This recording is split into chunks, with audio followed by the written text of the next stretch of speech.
streak going? Yeah, we definitely want to keep it rolling. I was interested to see how our team was going to react to our first early afternoon game, changing the time zone, as we did, and got off to a sluggish start. Gave up 31 points in the first quarter, but then turned it right around and locked them down to a 14-point second quarter. That's what we had to do. But tonight was all about the contributions from our second unit.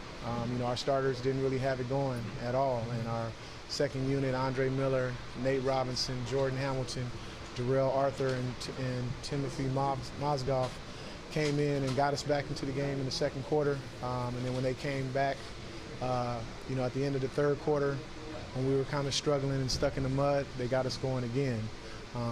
71 points off our bench was huge for us tonight, and that's what it takes, contributions from everybody on the team. Not just today, but in this win streak, how big is the contributions of your depth guys been for you? Well, it's been huge. One of the things about our team, we don't have a superstar, and with the exception of probably Ty Lawson, we never know one night to the next what we're going to get from each individual player.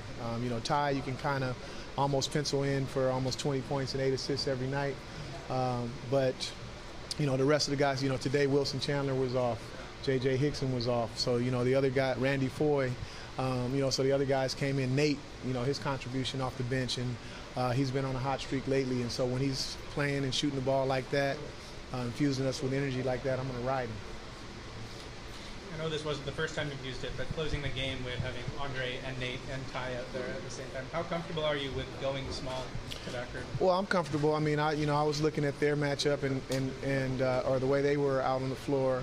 I didn't want us to have bigs and get out into pick and roll situations where we were having to scramble and then give up threes and then start to whittle the lead down. So I wanted to be able to switch and have the flexibility to do that with our small guys, small lineup in there, as well as offensively. Each one of those guys can handle the ball and attack and make the right decisions for our team. So, I've been comfortable with them. They all have big hearts. And, last night or night before last, Randy Foy ended up on Carmelo Anthony on the last shot of the game. Earlier in the season, Dre Miller stopped Paul Millsap on the last stop of the game that preserved the game for us. So, our small guys have heart, and they've been making the plays, down the stretch.